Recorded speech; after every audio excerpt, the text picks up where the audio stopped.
Welcome back to the Marvel Movie Minute, a daily podcast in which we dig in deep to analyze the films of the Marvel Cinematic Universe 1 minute at a time. I'm Andy Nelson from thenextreel.com. And I'm Pete Wright, also from thenextreel.com. All right, we are again talking about Jon Favreau's 2008 film Iron Man, back at the beginning of this MCU. Today we are digging into minute 2, which starts with the military convoy chugging along through Afghanistan and ends with one of the soldiers starting to ask Tony a question, or so we think.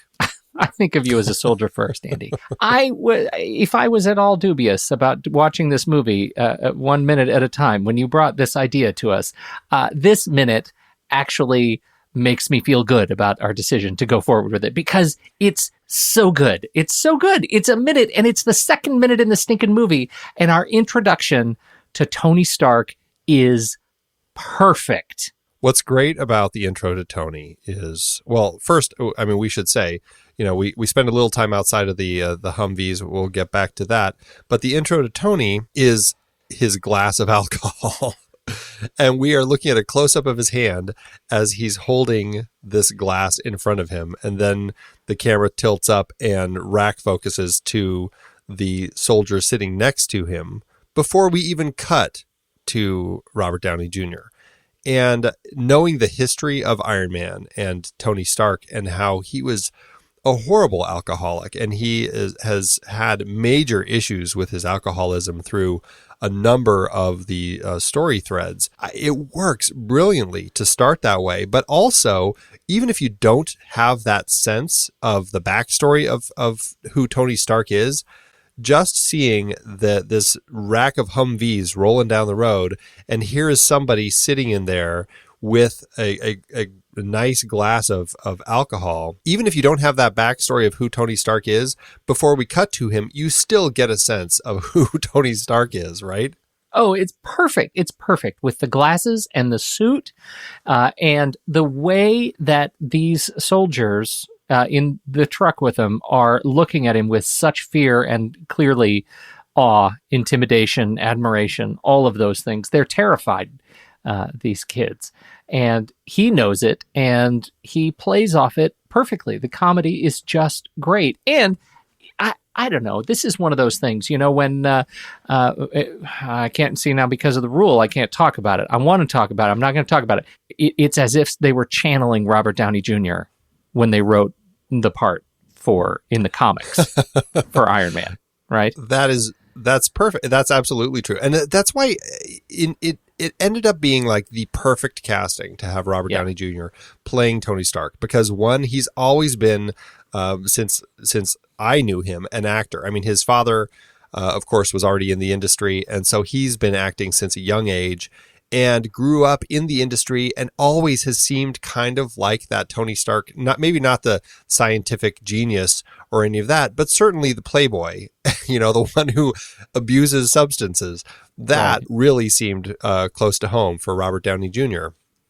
And it fits so brilliantly. And it's kind of exciting to actually see him popping into this as an actor who had gone down some dark roads, and sometimes you're like wondering if he was ever going to find a way to resurface again, you know? Oh, absolutely. And this was a movie that changed his life, right? I mean, it changed his life. It certainly changed the trajectory of his career, and absolutely changed the way he interacted with the public. As soon as he recognized that there were kids that were going to be looking up to him in this role, and kids that would see him after this transformation into a superhero who were going to be modeling their lives on him, the dude changed, and I've got a lot of respect for that. When was it that Robert Downey Jr.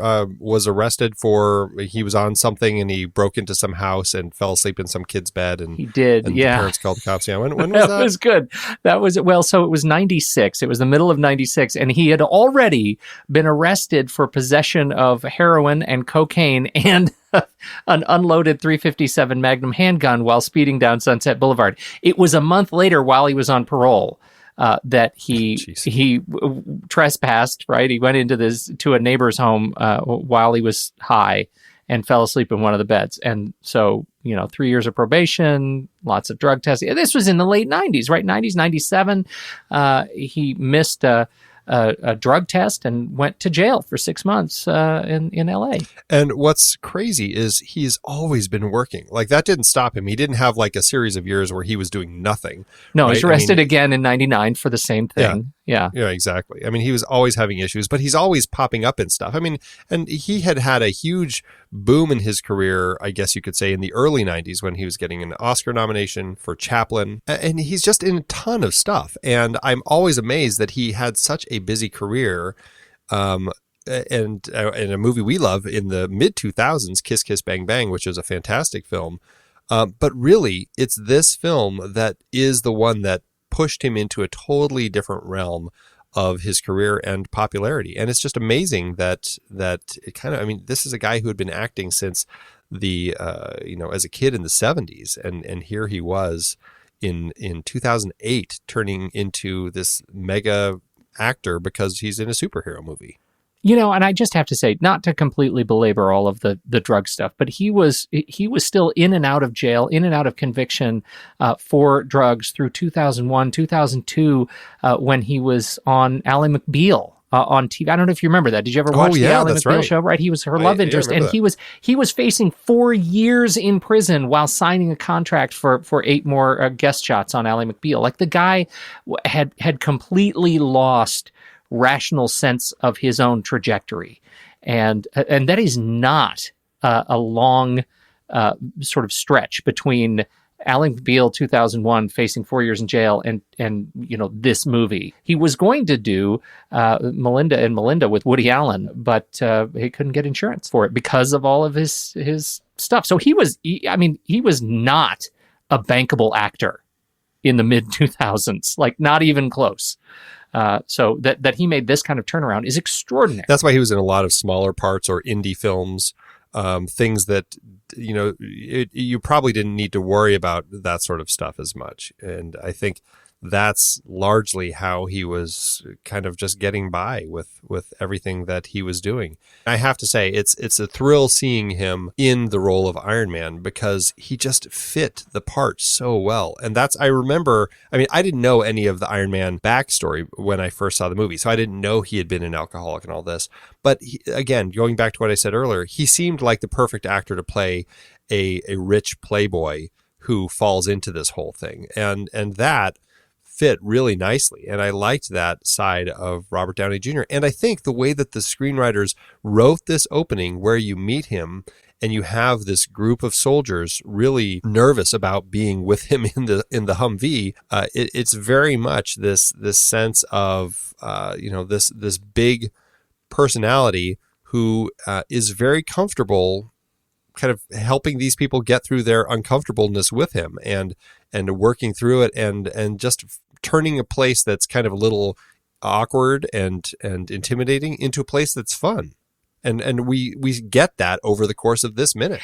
And that he is actually not just fun, but capable of trucking with them at their level, right? At the level that they bring, the soldiers' level, right? He'll joke with them. He'll be misogynist with them. He will, he's willing to, sort of just kind of fall in. He's kind of a chameleon character. And that's sort of what we get out of Iron Man, this guy who is capable of donning the suit that he needs for the circumstances. That's what he is here, right? He might be wearing the suit and carrying the drink, but he's putting on the suit to sit in that truck, the kind of emotional, intellectual suit to sit in that truck. Yeah. We do meet in the Humvee at this point. We meet Pratt, Ramirez, and Jimmy.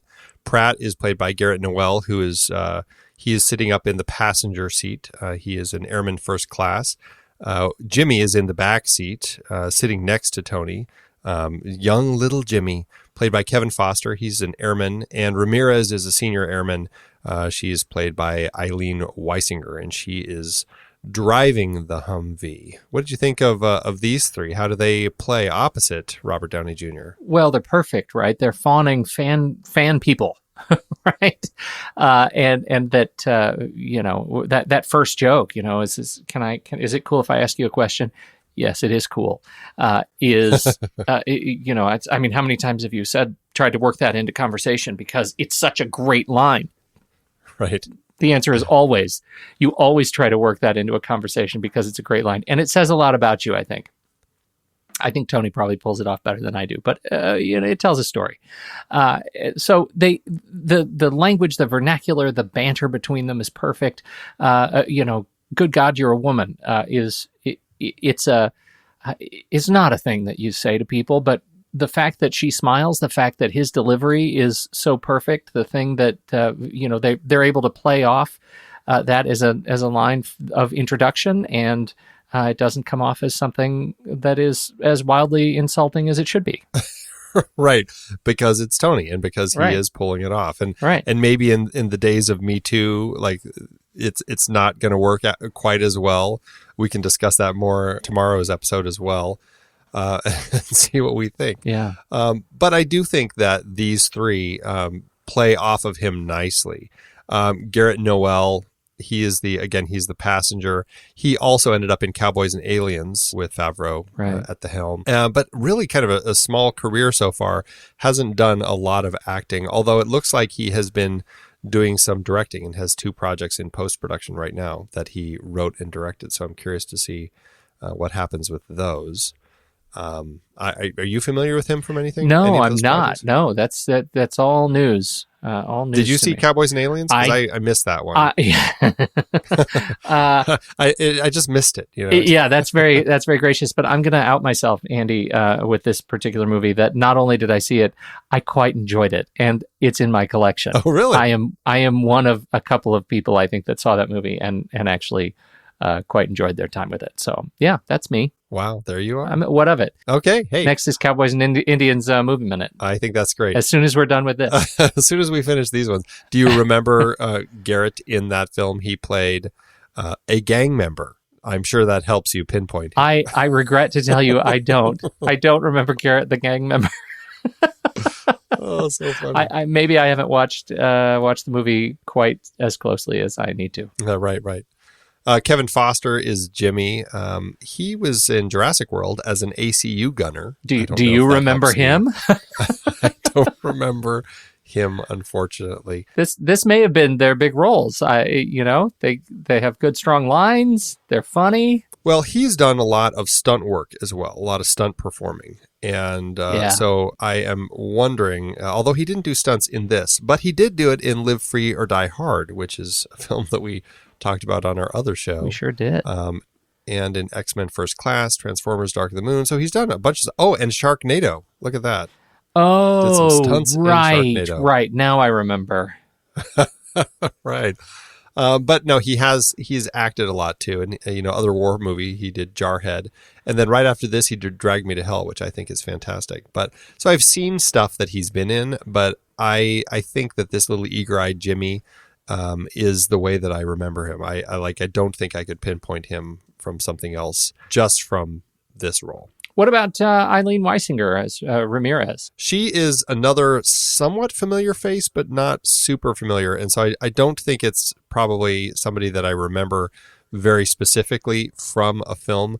And I mean, looking through her credits, things like Ghosts of Mars and Planet of the Apes, she was one of the apes in that. But again, she also does a lot of stunt work. Yeah. She's a stunt actress and a stunt coordinator. In fact, she does some utility stunts in Iron Man 2. Eileen here looks exactly like Jeanette Goldstein, who's a fantastic actor, and we know her probably most as Vasquez in Aliens. But she's terrific. She was in Terminator 2. She's great. And so I saw her here, and I knew that the age just wasn't going to work out in my head, but I find that a fond reflection. Yeah, right. No, I like her. And you're right. The Vasquez comparison is actually an apt one because there is a little hint of that. Maybe it's just smile, right? That Vasquez smile. Right. Maybe not the Vasquez attitude. Right. But. And she's in like soldier gear, right? She's in camo, and there's something about that. We do have one other person in this minute, although I'll be damned if I can figure out who it is. It is the man walking his goats that they pass early on in the minute. It looks like he has about 3 goats that he's walking with. And the Humvees race past him. And that's it. So a mystery extra who gets that fleeting moment of fame as he's as the Humvees pass him about That's 3 a seconds. that's a 4 second. 2, 3, Yeah, 4 seconds. that's a 4 second. So you go frame by frame, and you will see him. I don't think I ever noticed him. I didn't until I you was started watching talking about this it. Yeah, particular minute. yeah. Yeah. No, it's very funny. And they continue driving around in Lone Pine, aka the Kunar province in Afghanistan. But You said something last time about the music, about Back in Black by AC/DC, and in fact, it appears that they are listening to it in the truck. we now know that it is actually diegetic music. It's playing in scene. It's something that these people are listening to in the Humvee. Look, you just taught a big word. That's possibly my favorite movie making term. Diegetic? Diegetic sound. Yeah. Sound that originates in the universe of the film. Well done, Andy. It's a good word. We like it here. You're a gentle teacher. What do you think of the song? Do you like AC/DC? Do you like Back in Black? I'm a big fan from back in the day. High school AC/DC was big for me in high school, and so yeah. I mean, I heard this movie and I heard the song, and I immediately felt right at home. Were you a big AC/DC or were you? I was not ever into kind of the heavier metal when I was younger. It took me. I don't know. I feel like my parents really were into the granola, earthy sorts of music. So I never heard music like this. Yeah. It was always like John Denver and Burl Ives and things like that. That would have been very it's a different. totally different world. And so, song. and plus, my Right. As these trucks careening I'd love to across see the that version Afghan of this desert. film. So it's funny because I felt like I did not get a good musical education. And so, and just like comics, I was like, well, I'm going to avoid it because it's the unknown. And it wasn't until after college that I really started exploring music. And I had heard AC/DC and I'd heard their songs and stuff so I knew who they were. It's just I didn't really listen. And so I finally, after college, bought Back in Black, the album. And I was like, how did I not have this in my life earlier? Yeah. It's such a great album. And especially this song in particular, Back in Black, is just, it's just one of the greats. So it's a perfect song to put in here. I love the music, and I think that Favreau does us a favor by using it to kind of create the atmosphere. Well, and I love what he does here to assign musical tastes to a character, right? And that's the gift of using this song and the rest of the score and the closing song. All of these, to me, feel at the end of this movie like I just listened to Tony Stark's favorite mixtape. Right. Do you know what I mean? Like, and that feels as much a part of his identity as anything else, as the suit, as the booze, anything else. As the Ray-Bans. It's all part of this persona. That's right. Absolutely. That's right. Yeah. No, I love the way that all of it ties together. I do think the boombox, it just makes me laugh seeing that little boombox and remembering the days when we all had little boomboxes like that in our rooms. And, back when we would have CDs that we'd actually put in them, or before that, cassettes that we'd put in them. That's right. That's right. Burn them out. Exactly. In fact, this is a boombox with the little CD player on top. I probably had one that looked just like it. When did the MP4s really start kicking in? And just like the like playing on your iPods. When did the iPods came out? It was early 2000s, right? Or mid 2000s? Oh, geez. I want to say 2002, the first iPod, but I could be very wrong. No, it was October 23rd, 2001. And so the whole Rip Mix Burn campaign, do you remember that? Apple's Rip Mix Burn campaign? Yeah. They were late. Apple was late to the MP3. The MP3 format had already been, out and about. And Apple was accused of copying many others in their efforts to jump into this market. But man, as soon as iTunes, the iPod, and then shortly after the iTunes store, that changed the market for music. And so that makes this sequence so much more special. The fact that we're listening to, to physical media in Afghanistan. It probably rings true because they're probably buying cheap stuff that can be destroyed over there, off of some market. And so it's probably, I doubt that they flew over with this, they probably bought it. And so it is probably an aftermarket thing that had been pilfered on some street corner. So I had another little bit of screenplay info that I wanted to pass your way real quick before we get to the end of this episode. So we were talking about how New Line had the rights to the property of Iron Man, and they were developing it with Nick Cassavetes directing. I didn't realize this, but actually going all the way back to April of 1990, Universal Studios bought the rights to develop Iron Man for a film. And Stuart Gordon was on to direct it, and it was going to be a low-budget version of the character. And I don't know what they were wanting to do with it, but apparently they had the rights until 96, when 20th Century Fox got the rights. And then the following year, 97, Nicolas Cage actually expressed interest in playing Tony Stark. And luckily that didn't happen. Wow. I can only imagine what that would be like. I think he went through his... He went on to Superman, right? Yeah, right. Superman and Batman. He didn't even want to play Batman for a while. And I think he just wants to play everything. He finally got Ghost Rider. He got Ghost Rider. That's right. And so did we. And so did we. And then September 98, Tom Cruise actually expressed interest in starring as Iron Man and producing it as well. So very interesting to see kind of the journey that it went on. And what they were doing, Stan Lee co-wrote a story with Jeff Vinter.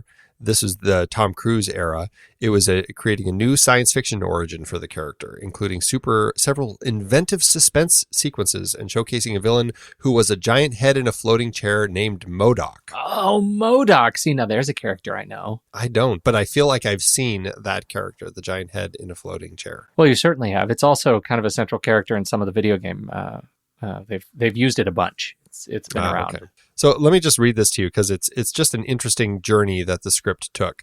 Although Lee and Vinter's screenplay was credited by Tom Rothman, president of production at Fox, with being the screenplay that finally made him understand the character, Jeffrey Kane, who had written GoldenEye, was hired to rewrite Vinter and Lee's script. And then director Quentin Tarantino was approached in October 99 to write and direct Iron Man. With no deal made, Fox eventually sold the rights to New Line the following December, reasoning that although the Vinter-Lee script was strong, the studio had too many Marvel superheroes in development, and as this was the quote, "We can't make them all." Yeah.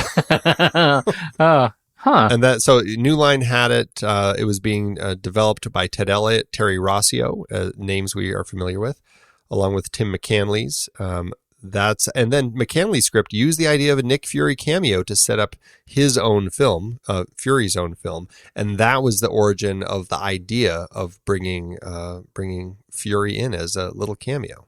Which we don't know anything about that yet. We don't know anything about that because of rules. We don't know anything about that, but we do know that was an idea that they had back in 2000.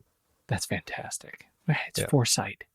Anything else in this minute? That's all I've got, man. Let's move on to minute 3. All right. Well, that's it for episode 2, everybody. Thanks for tuning in. Make sure you subscribe to the show for free at marvelmovieminute.com. Join us over on our Discord chat room and follow us on Facebook, Twitter, and Instagram at The Next Reel.